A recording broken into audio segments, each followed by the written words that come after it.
وقت اللي ايران وامريكان كيتفاوضوا على النووي دخلت اسرائيل في الجن. كلشي هادشي غنشرحوه من الاخر وبلا الهضره ديال الاخبار. اللي واقع ما بين ايران واسرائيل دابا عنده جوج ديال الاسباب. الاولى هي النووي والثانيه هي المفاوضات اللي ما بين الولايات المتحده الامريكيه وايران على الاولى النووي. غادي نشرحوها من الاخر. هادشي اللي كتشوفوا في الاعلام دابا والفيديوهات ديال الضرب والصواريخ ماشي اول مره كيوقع وماشي شي حاجه استثنائيه. اللي خصك تعرف هو ان الذاكره ديالنا صغيره بزاف وحنا كنساو بزاف. اسرائيل بدات العمليات ديالها ديال اختراق ايران من شحال هادي، وبدات كتحفر في الجناب ديال ايران تقريبا من 7 اكتوبر. ضعفت لها حزب الله، ضربت لها القيادات واخترقتها في الداخل اليوم، وطيرات درونات من الداخل ديال ايران وضربات منشآت نوويه. وهذا الشيء ما بداش غير البارح، ولكن كره ديال الثلج بدات صغيره وكتكبر. ولكن علاش كبرات بالضبط دابا؟ الاحتمال الاول كيقولوا باللي امريكان هاد الايامات كتفاوض مع ايران على ود النووي اللي عندها وكتطوروا. كنهضروا على النووي الاغراض عسكريه وماشي ديال الطاقه. وامريكان ما باغاش ايران تزيد تطور وتولي خطر نووي في المنطقه،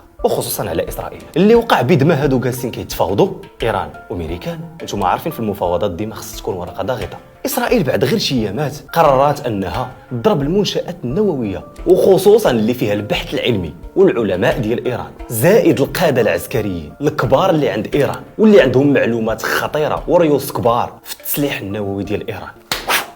ضربات كل شيء في دقه واحده. يعني باش نشرحوها بلغه الارقام، اسرائيل عرفت باللي ايران قدرت توصل ل 60% من تخصيب اليورانيوم، وإلا مشات توصلات وما بقى لها الوالو ل 90% ويولي عندها سلاح نووي كيشكل خطر مباشر على اسرائيل وامريكان وعلى كل شيء. كنهضروا على قنبله نوويه تولي عند ايران، وهذا الشيء اللي ما تقدرش تسمح به لا اقوى دوله في العالم اللي هي امريكان، ولا اضعف دوله في العالم اللي هي اسرائيل من امريكان طبعا. وهذا الشيء اللي كيوقع دابا كيبان بانه في صالح امريكان في المفاوضات اللي كدير مع ايران. وغيبقى لنا سؤال واحد، هو ان اسرائيل تمشي تضرب شي خزان ويوقعوا اشاعات ما تضررش غير ايران بوحدها ولكن العالم كله. راحنا كنهضروا على اشاعات نوويه. هاد الحرب هي خطر نووي على المنطقه كلها، حيت كيبان باللي امريكان ما عرفاش شي جزء صغير قداش ايران متطوره في المجال النووي وشنو مخبيه وشنو باغا دير به، حتى لا اهداف عسكريه. وهذا هو المشكل الحقيقي اللي واقع ما بين امريكان وايران، حيت امريكان حسات باللي ايران كتزيد للقدام بزاف في المجال النووي، ولا زادت للقدام خاص اللي يردعها وخاصها ورقه ضاغطه. طبعا هذا الشيء ما باينش للعموم وما كيتقالش بشكل رسمي، وامريكان كتقول باللي انا ماشي طرف في النزاع واسرائيل دوله مستقله كتضرب ايران وكتدافع على راسها. غير هو ما يمكنش نغفلوا ان كاين احتمال كبير ان امريكان كتخدم اسرائيل كورقه ضاغطه على ايران دابا. وهذا الشيء اللي غادي نعرفوه في المفاوضات الجايه ما بين امريكان